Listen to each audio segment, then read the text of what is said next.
Hello my crafty friends, Christy here from Crafty Christy's Creations, and today I have a lovely Shamrock treat box for you.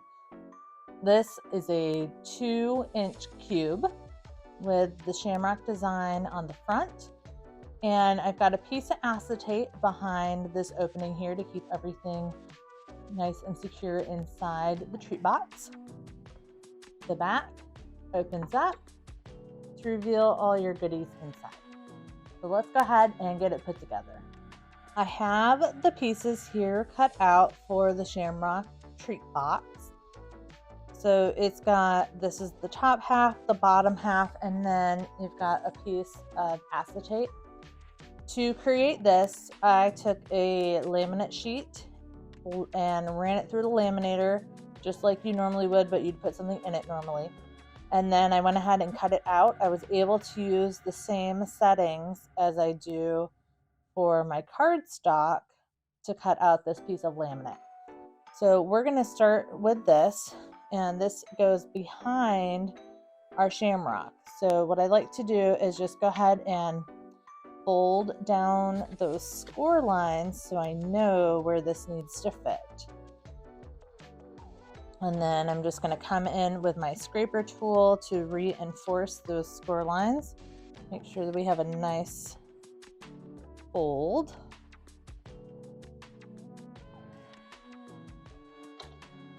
And then that just helps me eyeball where this is going to go. And this will fit just very nicely over that entire Shamrock opening. I'm going to use some double-sided tape here for this, and all I'm going to do is run it around all 4 sides. I'm just going to go down the sides here. I find using double-sided tape with the laminate is a lot easier than using liquid glue because the liquid glue takes so long to dry. Because these sheets are not porous, it just takes so long to dry. You could certainly use liquid glue, or hot glue would work okay for this as well. And then you just want to be careful when you're cutting it to make sure that you're not actually cutting your laminate, that you're just cutting your piece of cardstock or your piece of tape.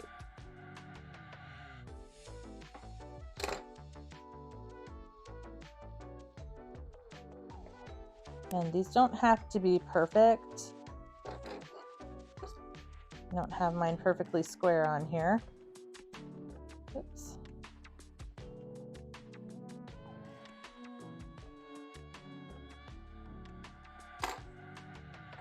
Okay, now I can go ahead and just remove this release side. That is easier said than done. I'm just peeling off the release paper, exposing all of that double-sided tape.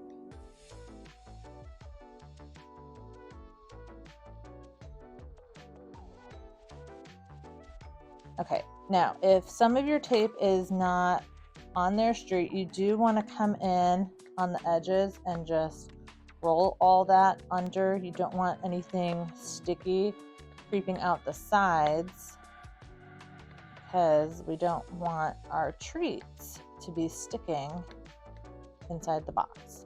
Okay, so we've got that on there. I'm just going to center it over the opening here. We've got plenty of room, so even if it's not completely centered, as long as you've got that nicely covered, you should be good. And just give that a good press to make sure that's nice and sealed on there. You could try to go without this piece, but I definitely recommend doing this with either acetate or vellum, just to give you something so nothing falls through that opening. So now I'm going to go ahead and come through and finish all of my score lines here. Just fold the rest of these over. And then again, I can come in with my scraper and just really burnish those score lines so they're nice and crisp. And I'm going to do the same thing to this piece. Fold down all of those score lines and get them burnished.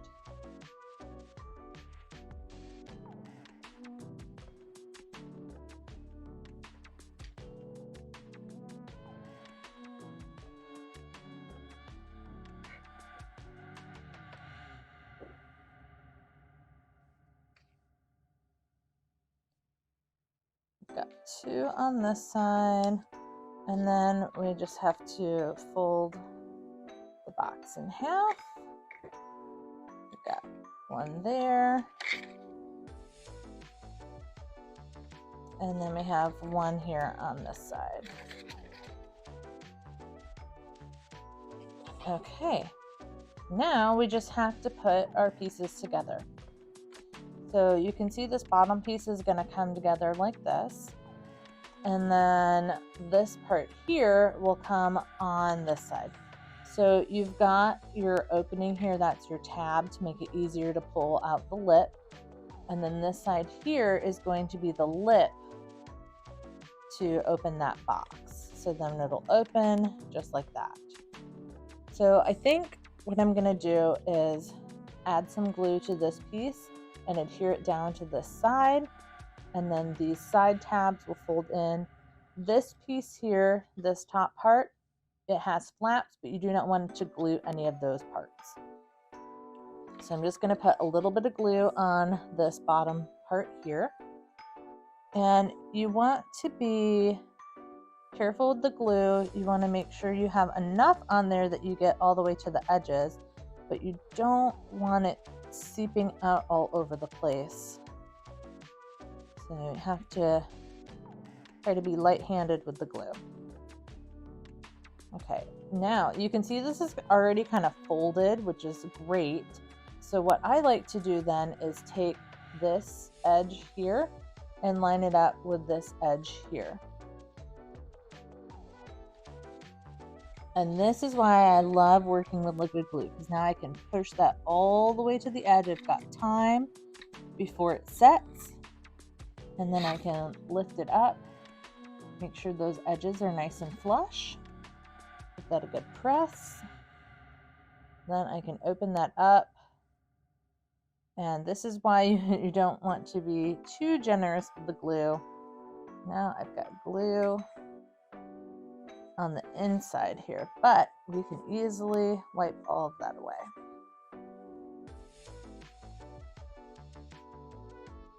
And then just going to give that a good press to make sure that's nice and attached. That looks great.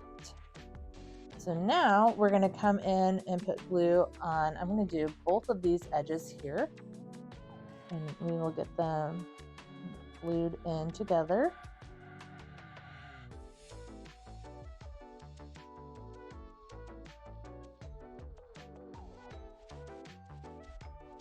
So now what I'm going to do is just take this, fold it up nice and straight, and I'm going to hold this one and just try to tuck these corners. It might be easier to just do that on the table. I know it's kind of hard to see what I'm doing. But here, let me pull this one back. So we'll just do this one first. I've got that side in, and then all I'm going to do is just press down on that flap there, making sure that it's nice and flush on the bottom. And you can turn it different directions and get that pressed in however you need.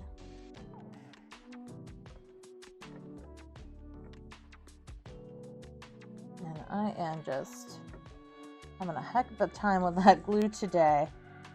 I've been trialing different fine tip glue bottles. I haven't found one that I really love yet, but it is definitely making things a lot messier as I trial. Okay, that side looks good. And then now we can go ahead and pull this tab in. Just gonna tuck that one under, making sure that my seam is nice and flush right here. You can just take your fingers there and just press those together, press this down on the table. You could certainly use that same double-sided tape to do this. I like using the liquid glue so I have time to make those fine adjustments before everything is secured.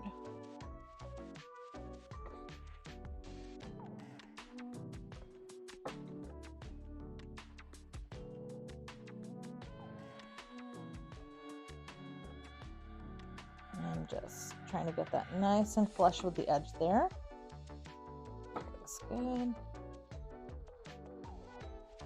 Okay, and then all we have left now is these two flaps to pull this piece in. So I'll go ahead and just add a little bit of glue to both of these flaps.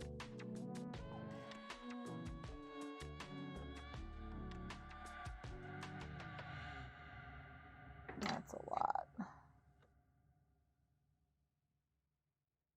And sometimes if you need to, you can come in with your finger. You know, it's messy, but you can spread out that glue all the way to the edge, and that'll make it stick on there very nice. So I want this edge here to stick on there really nicely so that everything looks like one piece when it's put together. Okay, so now all I have to do is fold this top piece down and then line up my edges. So I like to focus kind of on this top edge here that's closest to me. Make sure that's nice and lined up, and then the rest should just fall into place. And then you can come along with your finger on the side there, make sure they're nice and flush. You can flip your box over and then stick your hand in there and then just press down. You know, it's hard to see, but I'm just pressing down on those lines, on those tabs.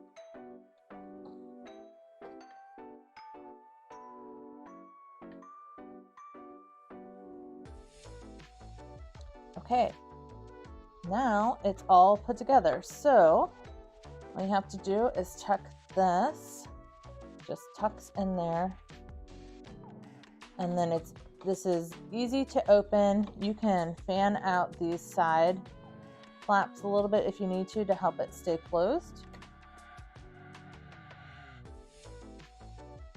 But all of those tabs should fold in just like that. So there is your completed Shamrock's treat box. And then to open, all you're gonna do is lift that up, access the inside. This is a 2x2 box. Perfect for all of your St. Patrick's Day treats.